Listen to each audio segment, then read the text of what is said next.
Welcome to the world's first straight talk Solarcast. This is your go-to podcast for answers about solar. Brought to you by Solar Harmonics in Northern California, who invite their customers to own their energy by purchasing a solar panel system for their home, business, or farm. Each episode, we discuss questions facing people making the decision to go solar.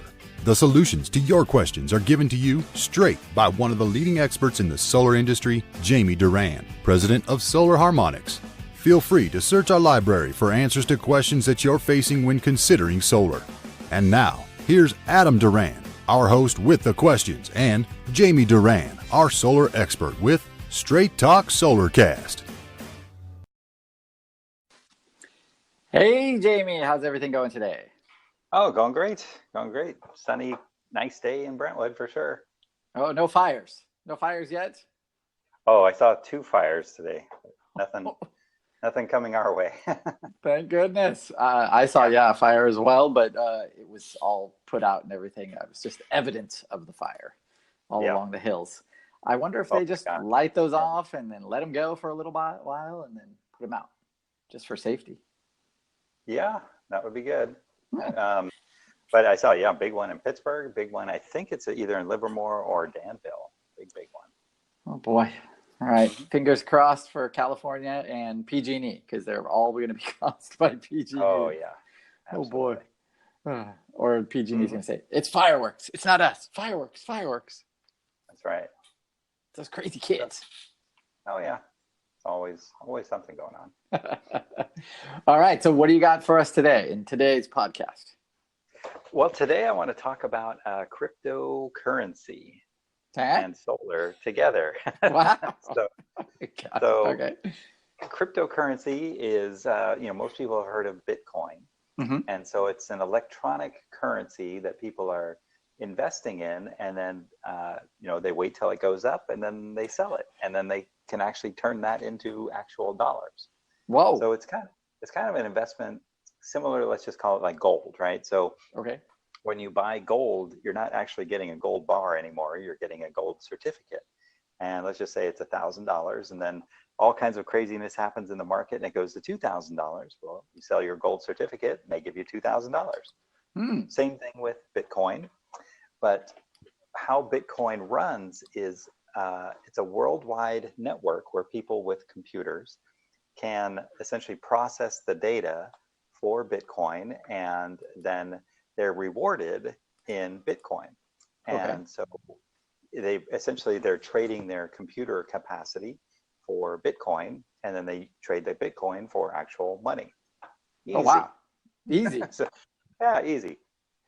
So, I have a feeling there's some kind of cash. There's always something, but how it relates to solar power is that we're having people, and I'm the test case with my home system, is designing our solar system to overproduce on electricity. Okay. And so this last month, let's just say we had 1,000 kilowatt hours of overproduction. And I could just let that go to PG&E, and they will not even say thank you, but they will pay me essentially 2.9 cents per kilowatt hour, which is not very much. Oh, okay. Oh, no. And so, instead of doing that, we have a couple choices to use up that additional electricity. We could get another electric car, which is also in process, or we could start doing this data processing for cryptocurrency. So I'm going to try it out. And so I ordered a crypto mining rig, is what they call these computers. Cool. And it runs on electricity and it connects to the internet. But essentially I have excess solar energy. So it is running essentially for free.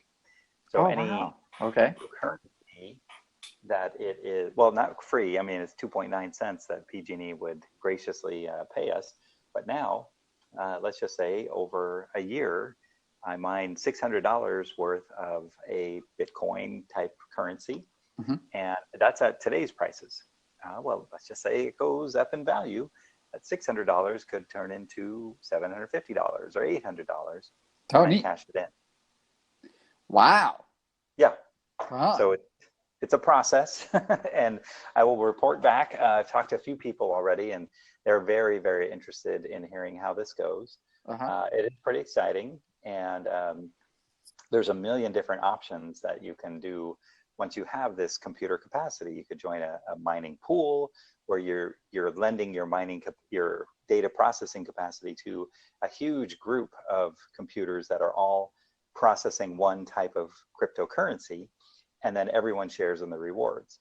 So that's an option, or you can do it yourself, and all kinds of stuff. So it's very exciting. I'm like, always need something new to try out. So try it out and let you know how it goes. So do you just have like a room in your house with a single computer? Like I'm picturing like a Mission Impossible thing. So it's a dustless room, there's no, anyway, with air conditioning and all that stuff. Most people just run them in a shed. Or it's just in your closet. Okay. Yeah, basically it's in a closet, in a shed, in a garage. I haven't found the location that I'm going to put it in, but we will. It'll definitely be secured, and because that would be terrible if once I get it running that somebody just breaks in and walks away with it. But they would have to know what it is. Yes. But it's so anyone listening to this podcast better not Google me. But anyway. So what does the computer look like? Is it just like a black box, or is it like a regular computer?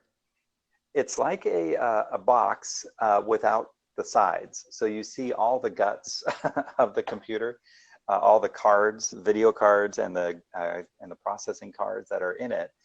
Because the more airflow it has, the cooler it is, and the less electricity that it uses. Okay, that's a good idea. Neat.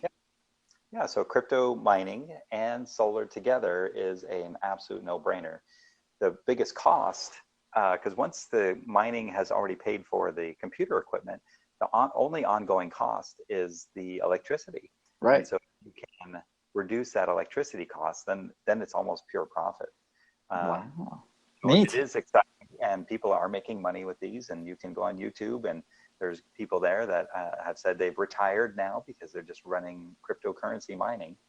And so we'll see how it goes and see how much extra solar power I have. Maybe I might have to actually install more solar and then more crypto and then more solar.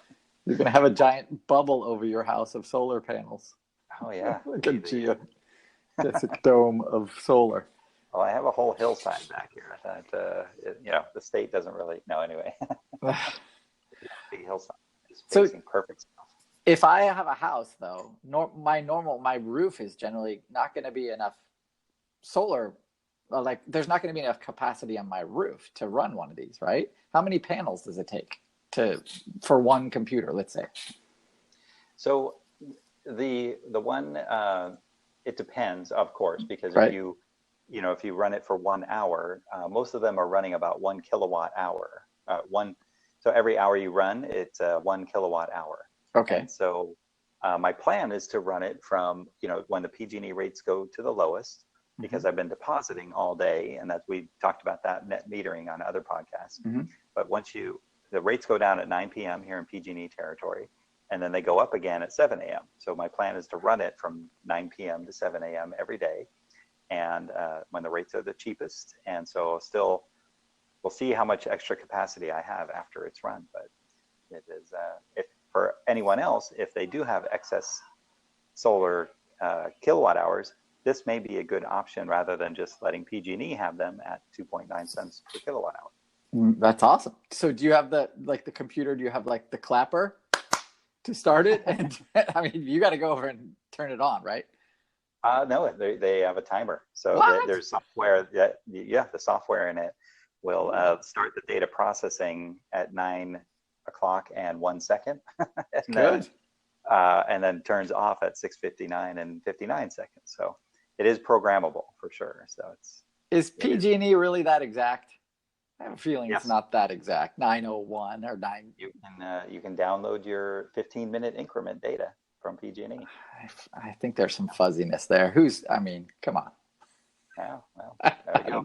All right. Well, wow, that's interesting. And finally, I guess another solution to instead of that waste, right? It sounds like at the heart of it, you hate waste.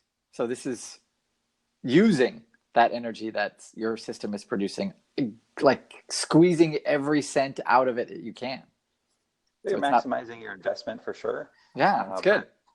Yeah, I mean, in other areas where they have community choice aggregation, it may not make as much sense because, like where you are, they have Marin Clean Energy, which is the community choice aggregation. We have other podcasts on that. Mm-hmm. And the excess power, you're getting paid at retail rates. Ooh. So the 50 cents per kilowatt hour actually is 50 cents per kilowatt hour, not 2.9 cents at PG&E discounts.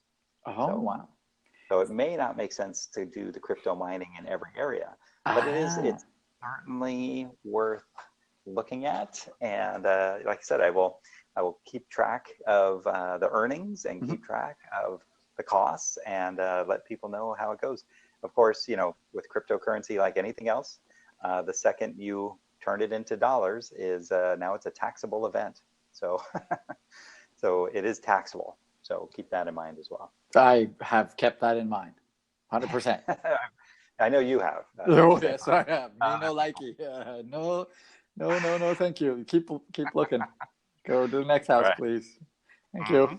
Yes, we are 100%. Right. Well, that's all I have for today. So before I let you go, though, so if I'm thinking about this, what are my first steps? So should I look at, and I'm in PG&E territory, but like my home, I have that MCE. So should I be looking at my rates first? Like looking at, what do I look at first to make the first step? Well, do you have excess solar energy? Are you creating a credit on your monthly bill? Okay, and then if the answer is yes, then what's my next step? Then the next step is, we can start looking at my results. I'm happy to be the guinea pig on this. Okay.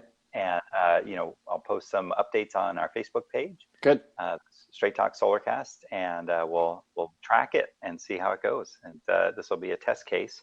And I'll post the equipment that I purchased and what my setup is. And maybe we can even do a YouTube video on it too and post that.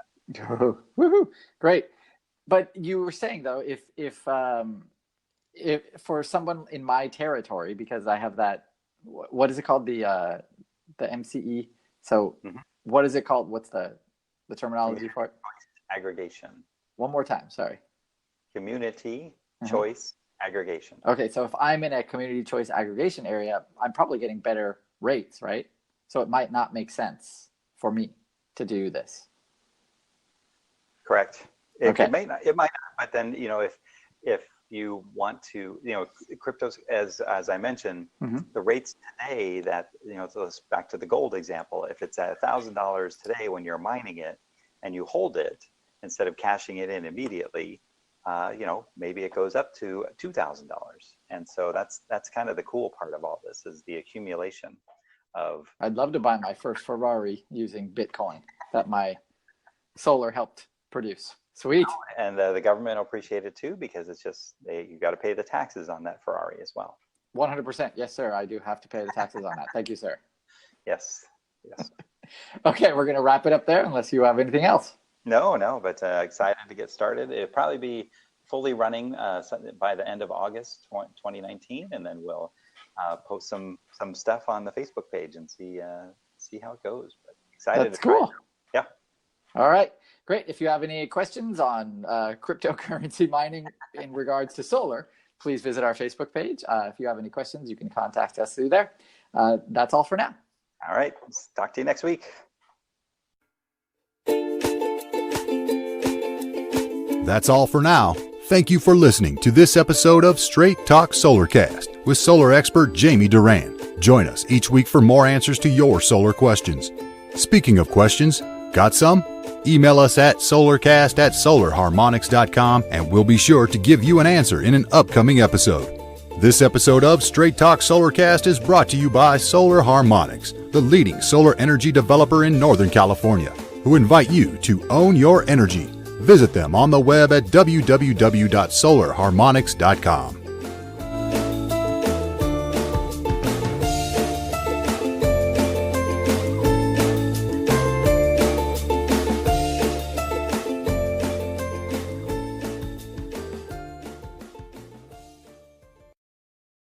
The podcast you just heard was made using Anchor.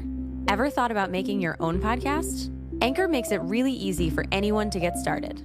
It's a one-stop shop for recording, hosting, and distributing podcasts. Best of all, it's 100% free. Sign up now at anchor.fm/new. That's anchor.fm/new to get started.